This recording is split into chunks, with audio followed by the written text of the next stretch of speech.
The new Wyze Cam Pan version 3 is now weatherproof and makes the perfect low-cost home security camera. Plus, you might just capture some nocturnal visitors to your home. In this video, I review the camera, walk through the features and examine the performance of the Wyze Cam Pan V3.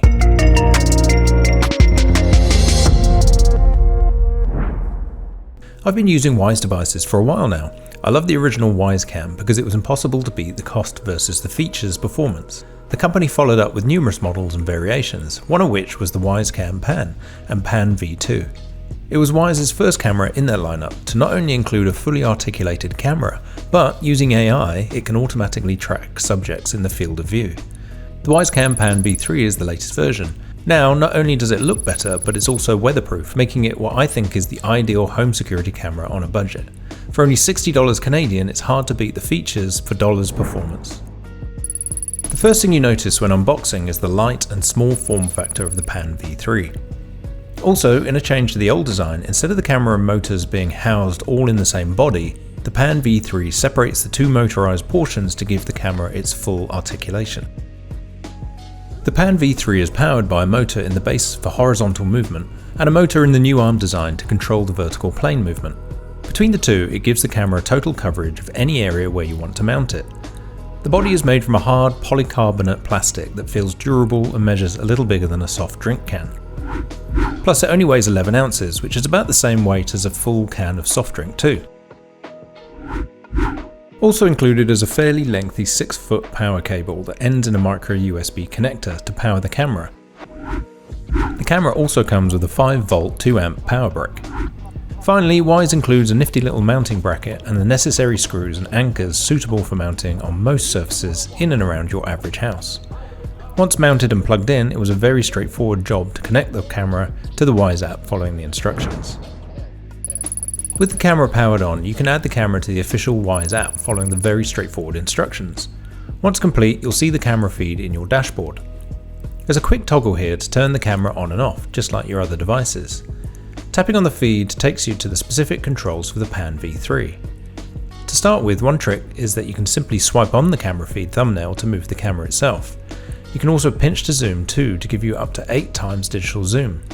Beneath that are the main controls. One thing to note, which seems like a design bug for Wyze to fix, is you have to swipe the control icons to access the additional features. This includes the unique features for the Pan V3 motion tracking and pan scan. However, the same user interface on a Wyze Cam Pan V2 shows a more icon, which is more intuitive, making the V3 interface an interesting decision from Wyze. Below those icons is an area where you can set up waypoints for pan scan. I talk more about this feature later in this video. The final section is a virtual joystick for moving the camera manually so you can review the area around your camera in real time. At the very bottom, you can review any events captured by the camera by swiping up. You can also access the same clips in the dashboard, but there you'll have all your different camera clips, which you can filter out by using the menu at the top. One side note regarding the app is that there are 3 levels of functionality depending on whether you're using an SD card and subscribing to the additional services which I cover off in the next chapter. Wyze offers 3 different tiered cloud plans for its cameras, with each tier enabling more features for the Pan V3 at increasing cost. Also, using an SD card you can boost the onboard storage, which in turn opens up some useful features.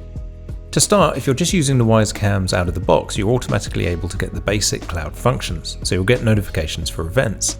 However, on the basic plan, you'll only get a snapshot update without any video. Plus, there's a delay of 5 minutes between event notifications. If your cameras spot an event, it won't notify you again for another 5 minutes.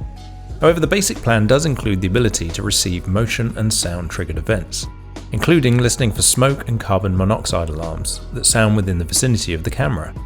In the event you're away from home or out of earshot of those alarms, you'll be alerted via your Wyze app. To get more features than the basic plan, Wyze offers what they call Cam Plus Lite.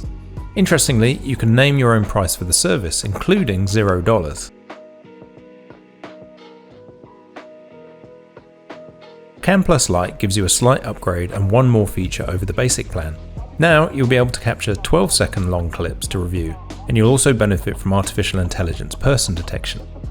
With AI person detection, you can set your notifications only to include events involving people within the camera's field of view, rather than all motion. Finally, Cam Plus unlocks all the available features for $1.99 a month or $24 a year.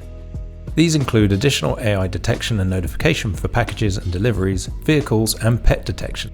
You'll also have the ability to fast forward through events, which seems like a minor feature, but it's actually really useful for reviewing longer clips to save time.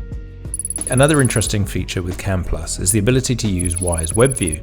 This is a desktop browser feature where you can review all your camera feeds on your dashboard of your computer. This adds a little bit more convenience for owners with multiple cameras who'd like to check on their property remotely, rather than just using the app. Finally, if you add an SD card, you can record events continuously up to the capacity size of the SD card. Using the app, you can select the camera and scrub through the timeline to review up to several days in the past, depending on the capacity of the memory card. For example, the 32GB SD card in my Pan V3 captures approximately 3 days of footage before it overwrites the oldest data with the new data. Now that the Cam Pan V3 is weatherproof, I've already decided it would take place of my long-serving Wyze Cam V3 on the exterior of my house. One note is you do need to keep in mind the distance from your router or Wi-Fi extenders when placing the camera, so it's to keep it within functional range of your home network. The Pan V3 supports the standard 2.4 GHz band, which is used by most similar devices. For my setup, I already have a Wasserstein floodlight, which I've been using for my Wyze Cam V3. It comes with a 1/4 inch bracket and a weatherproof USB-A port to power the camera. However, the Wyze Cam V3 bracket meant for that camera was oriented for that device and not for the Pan V3. After a quick experiment to see whether I could simply use the standard 1/4 inch bracket as is, I discovered it wouldn't work. I managed to find a tripod ball head in my drawer of junk to angle the camera properly, 90 degrees from the 1/4 inch bracket. The Pan V3 excels in locations where a static camera won't give you the same coverage. In my example, there's a long narrow alleyway beside our house that leads from the drive to the side entrance. In the past, I've just had to position my Wyze Cam V3 at what I thought was the best angle to capture the most movement. Now with the Pan V3, I'm able to get full coverage of that area. The Pan V3 has a broad field of view at 120 degrees, which is important for motion tracking. The camera AI will need a target to start tracking, and the camera will lock onto anything it detects within that 120 degree view. The fast motors in the camera and the articulated movement means that the V3 has no problem keeping up with all but the most rapid movement. The resolution is 1080p, which is more than enough for home security devices in my opinion. The images captured are clear with lots of detail. The resolution is also high enough that it enables it to achieve 8x digital zoom without compromising the fidelity of the image. The night vision feature, including full color mode, is excellent for the price point. When you have the night vision mode turned off, the camera will use the relatively large CMOS sensor to capture as much light as possible. The processing then uses the captured data to reproduce the scene in color to an impressive degree. It's not perfect, but considering the price point and the hardware, it's a very cool feature. For regular night vision, the camera uses 4 infrared LEDs, using the longer range 850nm wavelength to illuminate the area in front of the camera. This wavelength has the advantage of illuminating a greater distance and volume than the alternative 940nm wavelength used in other devices. As a side note though, if you're using the Pan V3 to try and spot wildlife at night, you're better switching to color night vision mode, as the 850nm wavelength is visible to animals, which may scare them off. It's worth mentioning the frame rate for the daytime video is 20 frames per second, and the nighttime is slightly reduced at 15 frames per second. To my eye, this doesn't really compromise the video to any great degree, and it's fit for purpose for security monitoring. There is a two-way speaker or microphone integrated into the camera, which you can use in tandem with the app. The audio is just okay, and you won't be holding long conversations on the device, but it's fine in a pinch. Unlike previous versions of the camera, the Pan V3 now includes noise cancellation to improve the audio pickup, which is a nice addition. As mentioned earlier, in the app you can create an automation called Pan Scan. This feature enables you to manually set waypoints for the camera to move between. The camera will move and pause between each waypoint set for 10 seconds before moving to the next defined position. This is a great feature for those owners who are keen to surveil specific parts of their property. For instance, depending on the placement of the camera, you can have the camera swing back and forth between the entrance to your backyard and your back door, and any points in between. The Pan V3 has 4 default positions if you simply want to turn it on with no extra work, but the ability to define the waypoints is probably going to be more useful for most owners.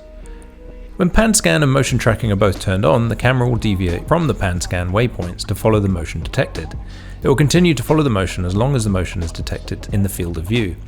Once motion is no longer detected, it will revert to the Pan Scan mode. Another feature available in the app is to set an area within the field of view that the camera will ignore. This is great for omitting a nearby busy road if you happen to have a lot of local traffic so you don't get inundated with clips and notifications. If you have set up a detection zone, it will be disabled when pan scan is turned on. The final feature, which could prove useful for some owners, is privacy mode. Here you can simply have the camera switch off and assume a neutral position for privacy reasons. I can see privacy mode being more useful for owners who have Pan V3 set up inside their home and would like times when their every action isn't recorded. Wyze cameras have long supported Google Assistant and Amazon Alexa devices with screens. The Wyze Cam Pan V3 is no exception. After connecting your Wyze account, you'll be able to stream the Pan V3 to any compatible smart device with a screen. One thing I did note while trying this with my older Wyze Cam V3 and the older Cam Pan V2 is that the latency when viewing the stream has been greatly reduced for this generation. Whether that's due to software optimizations or hardware improvements requires some further investigation. Overall, I'm very much enjoying the Wyze Cam Pan V3 and would recommend it to anyone looking to upgrade or buy their first home security camera. Key selling points for me are around the AI tracking and motorized arm, plus the new IP65 weatherproof rating, which makes this the ideal external home security camera in my opinion. The price point is undeniable too. At $34 US or $60 Canadian, the decision to go with the Wyze Cam Pan V3 is negligible compared to the competition. That's not to say there can't be improvements, but luckily they are all software based in my opinion. The main area for improvement for me is the AI tracking and identification for non-human movement. For instance, insects and rain will trick the camera to record events. This fills your timeline with non-events, which is a bit irritating when reviewing your feeds. Also, while technically correct in its implementation, the AI tracking will constantly list parked vehicles as part of new events.